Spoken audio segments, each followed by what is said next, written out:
Shalom. Shalom. First and foremost, we give all praise and glory to Yahweh, Ba'ashem, Yahushua, Ba'ashem, Kakudash. Divine to the apostles, GMS from Ruel, and shalom to the faithful men as always continue doing the work of the Lord. Alright, so Lord willing, continuing on the Bible series, we touched on the book of Ruth before. Now next, of course, is 1 Samuel. So, Lord willing, pretty much the theme of this, for this class, we probably gonna go through, summarize 1 through 14 and maybe 15, but most likely probably stop at 14. But pretty much the theme of this, what we about to touch on today is just showing how the Lord, how everything, because like I said, the book of Ruth, how there was judges, and now Samuel, he was a judge, and he had Eli too, first before Samuel, and then he had Eli. He was a wicked, because he wasn't rebuking his sons. We're gonna touch on that. His sons was wicked, and Eli wasn't rebuking, So the Lord pretty much took him out of power and brought Samuel, the prophet Samuel. You know what I'm saying? And then you're gonna see also what's his name, King Saul. He wasn't doing what he was supposed to be doing. So then that's gonna bring in King David. So two people lost power, and the Lord gave it to somebody else. So that theme is gonna be showed a lot. Just pretty much just being obedient to the Lord, and if not, the Lord can get rid of you and replace you. Same thing with the truth. We can apply this today. If you a brother in this truth and you ain't doing what you're supposed to be doing, you ain't obeying the Lord, so on and so forth, the Lord can just easily replace you. As a matter of fact, real quick, can we get John? Let me see. Say not Abraham is our father. Let me see. John. Hold up. Oh, my fault. Matthew 3 and 9. Got you. Well, matter of fact, you start at 7. This is Matthew 3, verses 7. It reads, "But when he saw many of the Pharisees and Sadducees come to his baptism, he said unto them, O generation of vipers, who have warned you to flee from the wrath to come, bring forth therefore fruits meet for repentance, and think not to say within yourselves, we have Abraham to our father. For I say unto you, that the Most High is able of these stones to raise up children unto Abraham." Right, so you can't think, we Israelites, Abraham's my father, I'm cool. Like, nah, the Lord requires certain things from us. And if you don't give it up, as it's going to say, next verse. Verses 10, it reads, "And now also the axe is laid unto the root of the trees. Therefore every tree which bringeth not forth good fruit is hewn down and cast into the fire." Right, yep. If you ain't bringing forth good fruit, you're going to be hewn down, cut down, and cast into the fire. So Lord willing, we can go ahead and start with that commentary. Start at the beginning. Yep. This is 1 Samuel 1 commentary under David Guzik study guide for 1 Samuel 1. This is the birth of Samuel 1 and 2. Form one book in the ancient Hebrew manuscripts. They were not divided into two books until the Old Testament was translated into Greek. We don't know who wrote the book. Certainly, Samuel was a major contributor, but much of the book takes place after his death in 1 Samuel 25. They are called the books of 1 and 2 Samuel not because Samuel wrote all of them, but because they describe his great ministry in Israel and legacy of it. You got it. This is paragraph 1 or column A. It says Hannah's barrenness and her vow. 1 Samuel 1 through 2, it says the family of Elchanan. It says, "Now there was a certain man of Ramathaim Zophim of the mountains of Ephraim, and his name was Elkanah, the son of Jeroham, the son of Elihu, the son of Tuha, the son of Zuphah, an Ephraimite. And he had 2 wives. The name of one was Hannah, and the name of the other Peninnah. Peninnah had children, but Hannah had no children." Right, so real quick, we're going to go into the pretty much the lineage of Samuel, because it says Ephraimite. Wait, they wasn't Ephraim, but they was just living in that land. Yep. You know, they was from the tribe of Levi. So you can go to the letter B. Column B, it says Elkanah, he was a descendant of Zuph, and his family line shows he was a Levite. 1 Chronicles 6:16-30. And can somebody get that, pull it up, because we're going to skip around a little bit in that one. Mm-hmm.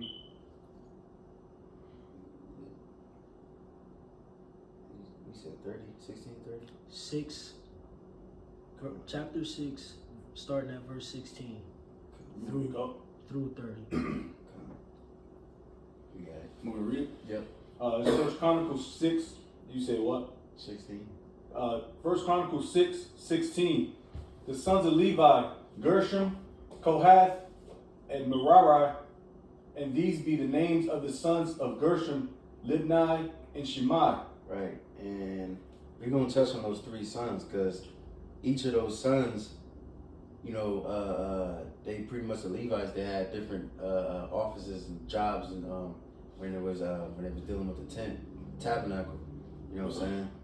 But let me see. You can skip around a little bit. You can skip down to so like, matter of fact, keep going. I'm gonna find where I want to be. All right. And the sons of Kohath were Amram and Izhar and Hebron and Uzziel.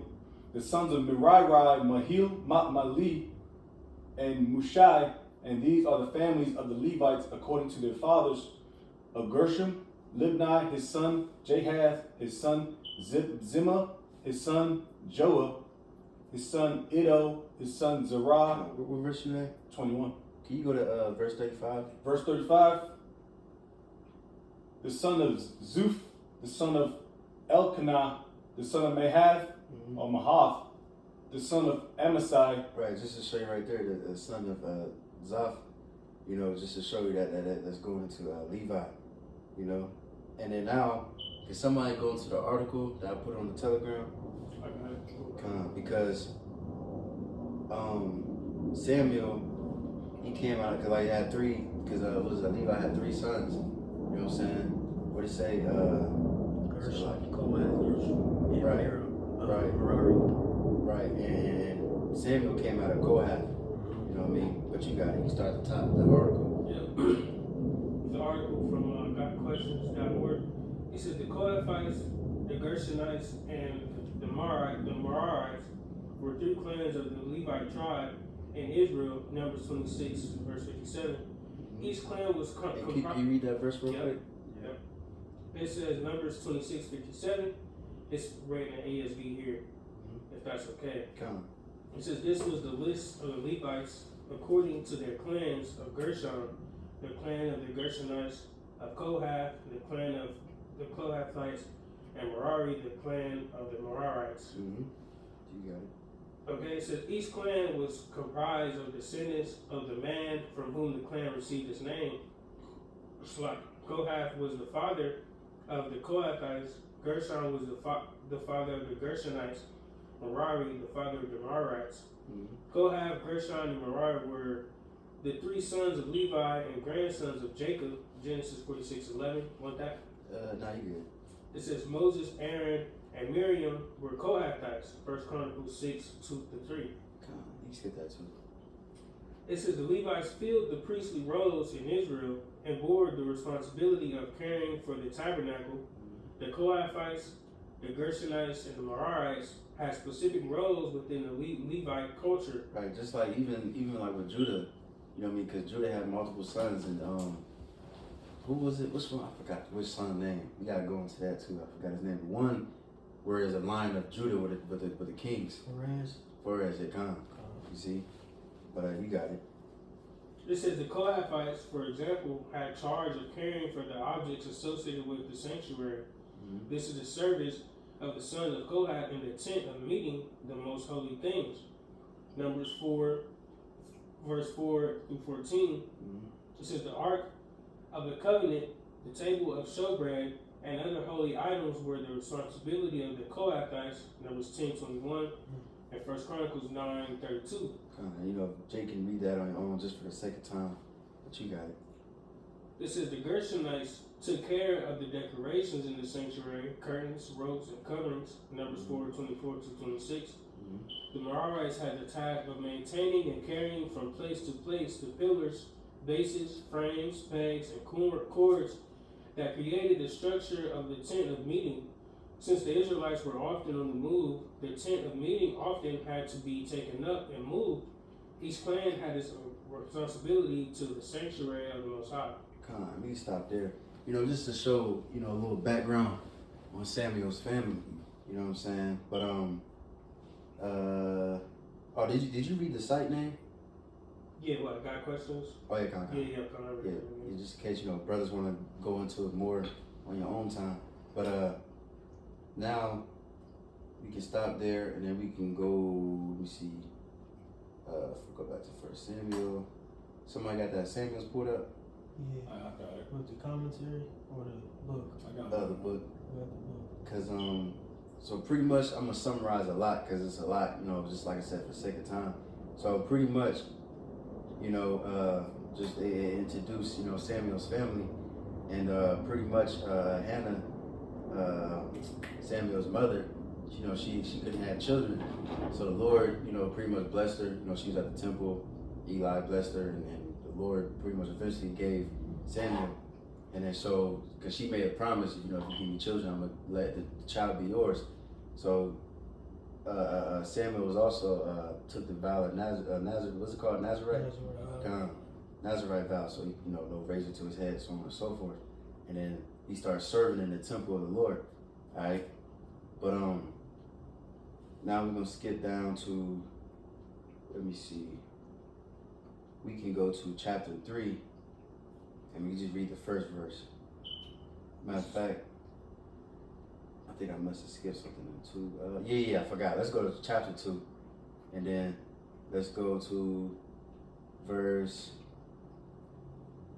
20. Let me see. Let's start at 21. This is 1 Samuel chapter 2, verse 21. And the Lord Yahweh visited Hannah so that she conceived and bare 3 sons and 2 daughters. And the child Samuel grew before the Lord Yahweh. Now Eli was very old and heard all that his sons did unto all Israel, and how they lay with the women that assembled at the door of the tabernacle of the congregation. Wait, so like, my fault. We gonna go back to that 21, but read verse 11. All right. 1 Samuel chapter 2, verse 11. And Elkanah went to Ramah to his house. Right, because also Samuel and his family was from the land of Ramah. All right, but you got it. And the child did minister unto the Lord Yahweh before Eli the priest. Mm-hmm. Now the sons of Eli were sons of Belial. They knew not the Lord. Right, the niggas is wicked, but you got it. And the priest's custom with the people was that when any man offered sacrifice, the priest's servant came with, while the flesh was in seething, with a flesh hook of 3 teeth in his hand. And he struck it into the pan or kettle or cauldron or pot. All that the flesh hook brought up, the priest took for himself.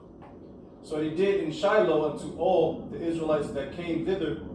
Also before they burnt the fat, the priest's servant came and said to the man that sacrificed, give flesh to roast for the priest, for he would not have sodden flesh of 3 but raw.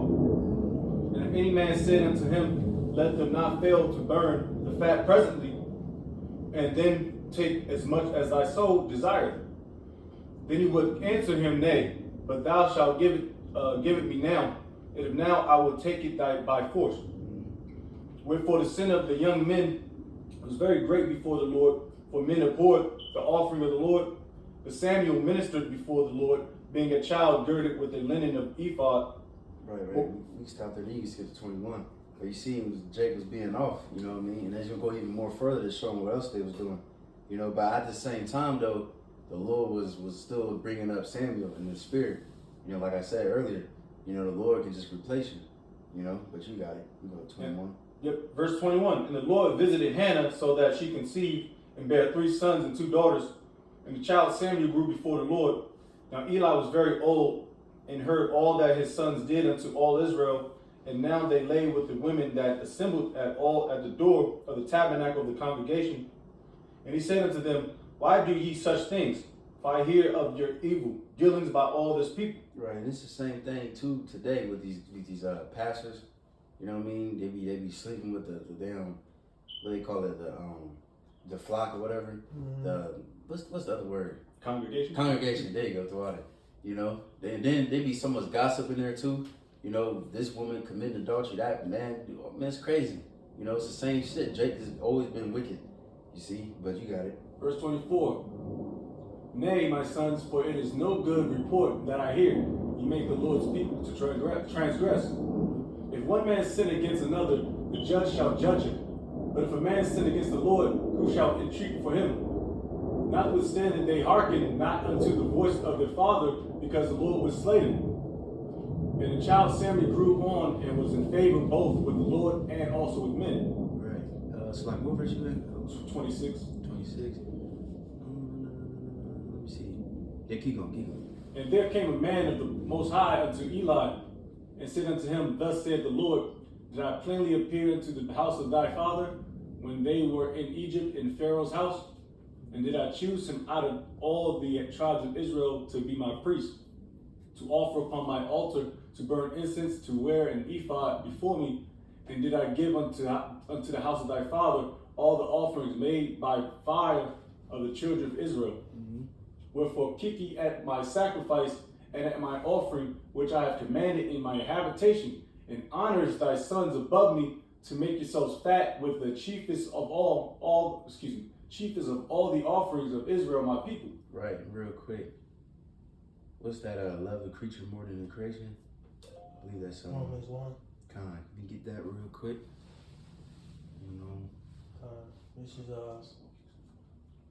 Romans, the first chapter, and 1 second. You know, and then while you're getting that, you know, like the brother said, what was it, last week? You know, we was just talking about other, you know, this camp business. You know, he was just saying, like, you know, this is a brotherhood, but it's business before everything. You know, because why? Because it's the father's business. And like Eli with his sons, you know, that's your sons. You love them, all that good shit, but you gotta remember the work of the Lord. You know, you can't get too personal, and you know, he should have been cussed them niggas out and kicked them out. You know, but he was being too lax on it. You found it? This is Romans 1, and I'm going to start at 24. It says, Wherefore the Most High also gave them up to uncleanness through the lust of their own hearts, to dishonor their own bodies between themselves, who changed the truth of the Most High to a lie, and worshiped and served the creature more than the Creator, who was blessed forever. Amen. Right, the creature, which means something that's created. And your children is something created, your woman, your parents, whatever it may be. You know what I'm saying? But you can't love them more than the Lord. That's why Yahweh Shai said that. He said, those that love their father and mother more than me is not worthy of me. Why? Because you're supposed to forsake them if you have to, like this situation. You know what I mean? You can't let that personal business get in between the work of the Lord. You see? But we can go back to that 1 Samuel. You in chapter 3, right? Or 2? 2, verse 3. All right, we can just go to 1 Samuel 3 and 1. Right, so Yeah, because Matter of fact, because like I said, it's just setting the scene. You know, he wasn't doing his job right, and now the Lord is pretty much removing himself from Eli, and this is going to show it. But you got it. It's 1 Samuel chapter 3, verse 1. And the child Samuel ministered unto the Lord before Eli, and the word of the Lord was precious in those days. There was no open vision. Right, we can stop there. You know, there was no, the word of Yahweh was precious in those days. All right, when you read other translations, it goes into, it was rare, you know, and there was no open vision. The Lord started dealing with him, you know, not showing no prophecy, not showing no breakdowns pretty much. And Jake was through, you know what I mean? So now the Lord got to get rid of this and now put somebody in order so he can put Israel in order, which is up next is Samuel. Now he's about to start judging. And then if you, we don't gotta read the rest because, we don't gotta read the rest of this because it's, it pretty much goes into how the Lord start calling for Samuel. Because he was asleep and he kept calling his name and he thought it was Eli, but it was actually the Lord. And that's when the Lord started dealing with him heavy. But you got it. Just to back up the elder, bro, like you said, ultimately, the Lord was raising up Samuel to establish the kingdom, via David. Mm-hmm. But this is Sirach 41, or Sirach 46, start at 12. It says, let their bones flourish out of their place, and let the name of them that were honored be continued upon their children. Samuel, the prophet of Yahweh, beloved of his Lord, established a kingdom and anointed princes over his people. Just to back up the elder, bro, like you said, that was pretty much Samuel's lot, in a nutshell. Yeah. That's it. Kind of beautiful. As a matter of fact, and that's 1 Samuel 3, can you skip down to 18? Oh, no, 19? This 1 Samuel 3, down, verse 19. And Samuel grew, and the Lord was with him, and did let none of his words fall to the ground. Mm-hmm. And all Israel from Dan even to Beersheba knew that Samuel was established to be a prophet of the Lord. Mm-hmm. And the Lord appeared again in Shiloh, for the Lord revealed himself to Samuel in Shiloh by the word of the Lord. They should know my chosen, And they would say, everybody knew that he was established to be a prophet. And then you start to see, pretty much they was fearing him because they knew the word of the Lord was within them. You know what I'm saying? And hey, that's going to come back too. And these people are going to start realizing who the real prophets of the Lord is. But now we can go to that chapter 4. We can start at 1.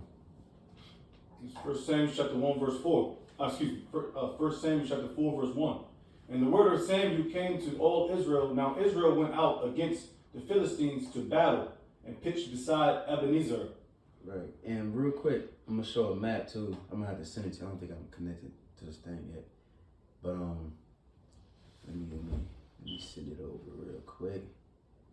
Because you gotta realize that you still have heathen amongst, around Jake. Mm-hmm. You know what I'm saying, in the land. Alright. Let me send it right now. Alright. So Jake still have to deal with them niggas. And this map is gonna show the battle between them, But you can keep going until, And the Philistines pitched in Aphek, and the Philistines put themselves in array against Israel. And when they joined battle, Israel was smitten before the Philistines, and they slew of the army in the field about 4,000 men. Mm-hmm. And when the people were coming into the camp, the elders of Israel said, wherefore hath the Lord smitten us today before the Philistines? It says, let us fetch the ark of the covenant of the Lord out of Shiloh unto us, that when it cometh among us, it may save us out of the hand of our enemies. Right, and you see Jake, this is, because when you read this, man, it's just like, it just shows Jake wasn't in the spirit, because you think, okay, let me go get the ark. Get the ark and go Right, but you ain't get no counsel from Samuel, you know what I'm saying? Because at the end, you did all that and still got fucked up, because you wasn't being obedient, you see? And you see, that's the journey. We can pretty much summarize it from here. Because they took it from Shiloh and they went to Ebenezer, and then they fought, and then the Philistines took it, stole it, and took it back to their land. You see, they still in the land over there in the coast, Ashdod. And then the Lord pretty much cursed them niggas, and you know what I'm saying? Mm-hmm. And then they pretty much were trying to give it back to Jake. And then Jake pretty much returned it into that land right there. What did it say? Kai-Rath, Jerusalem? Until King David started reigning. You know what I'm saying? Then they moved it. They eventually moved it again. And then, even then, when Jake moved it over there, Jake was being wicked. Some Jake that wasn't supposed to be touching it tried to look inside, so the Lord killed some of those Jakes, But this just shows you the situation that was going on right now. There's wars going on, all Jake was surrounded. And so now, it's just like, you just see that Jake just needed some type of guidance. We need some type of ruler. And then, now we can go to chapter, because 5, 6, and 7 goes into how that journey we just see on the map. So we can go to chapter 8, verse 1, because that shows you Jake started, like I said, they needed some type of leader. That's when they start asking for a king. You know what I'm saying? But you got it. It's 1 Samuel chapter 8 at the top. And it came to pass when Samuel was old that he made his sons judges over Israel. Now the name of the firstborn was Joel, and the name of the second was Abi. They were judges in Beersheba. And his sons walked not in his ways, but turned aside after lucre, and took bribes and perverted judgment. Then all the elders of Israel gathered themselves together and came to Samuel unto Ramah, and said unto him, Behold, thou art old, and thy sons walk not in thy ways. Now make us a king to judge us like all the nations. But the thing displeased Samuel when they said, Give us a king to judge us. And Samuel prayed unto the Most High, and the Most High said unto Samuel, Hearken unto the voice of the people and all that they set up, all that they say unto thee, for they have not rejected thee, but they have rejected me, that I should not reign over them. Right, man. And so now, and that's the thing with that's something that we can learn from this lesson too, is that hey, the Lord. One thing about the Lord, whether it's good or bad, He will give you what you ask for. You know what I'm saying? And then you get what you asked for, and then now you saw it. Now you crying out to Him and shit. But like He said, I ain't gonna hear you. Your king, matter of fact, is gonna say, you got it. Is according to all the works which they have done since the day that I brought them up out of Egypt, even unto this day, wherewith they have forsaken me and served other gods, so do they also unto thee. Now therefore hearken unto their voice, howbeit yet protest solemnly unto them, and show them the manner of the king that shall reign over them. And Samuel told all the words of the Lord unto the people that asked of him a king. And he said, this will be the manner of the king that shall reign over you. He will take your sons and appoint them for himself for his chariots and to be his horsemen, and sons shall run before his chariots. Right. And so now it shows you like the eeriness of it. It's like, okay, you, like I said, I'm gonna get you what you want, but this is what you're gonna get, you know, and you're gonna see a couple examples of that. Even now, like today, we technically, you know, even though we got presidents and whatever, but they still technically kings and princes, pretty much. This is a modern day era. But your king can ask you, we about to go to war. Now we about to, what's the shit called, a draft and all this shit. Now you got to give your son up, and you don't know, this nigga can go get his head blown off, whatever, get fucked up. But you got to obey the order of the king, you know? So now that's what you want, so that's what you going to get. But you got it. This is more. You about to say something? No, just, okay. Yeah, come on. Like you say, the Lord give you what you ask for. Yeah, verse 12. And he will appoint him captains of thousands and It's like my fault. But also, too, it's all through the Spirit because, you know, what the scripture says. Can you get that real quick? It says it a couple times, so it don't matter which one. It says, I'll make you a nation of kings and priests. You know, because technically it's all through the Spirit, you know, because we was all destined to be kings and priests from the beginning. But it still was just wicked the way Jake did it. You know what I'm saying? Just like, you know, dealing with the blessing, you know, between Jacob and Esau was, you know, very controversial, you know, but it was all foreshadowing, you know, what was already going to come down the pipe, you know, concerning prophecy. So I get that.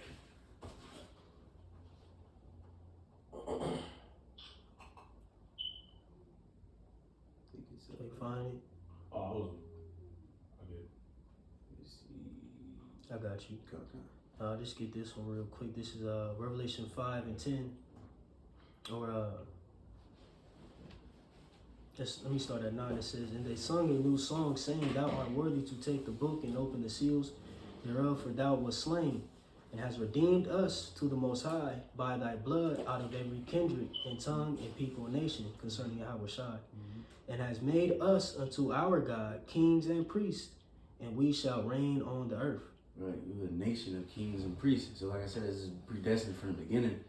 Even like Apostle Tahar went into that, you know, like pretty much, technically, Moses was a king, you know, technically, you know.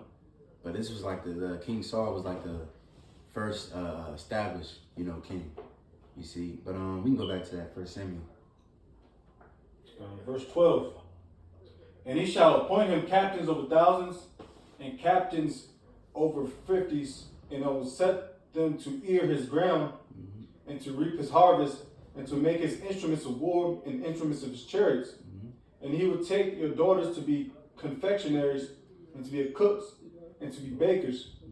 And he would take your fields and your vineyards, even the best of them, and give them to his servants. Salah. Huh? You said what? Says Salah. Oh, come. You got it.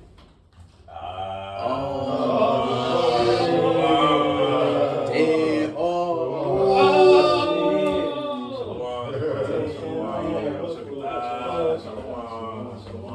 Good. Shalom, boy.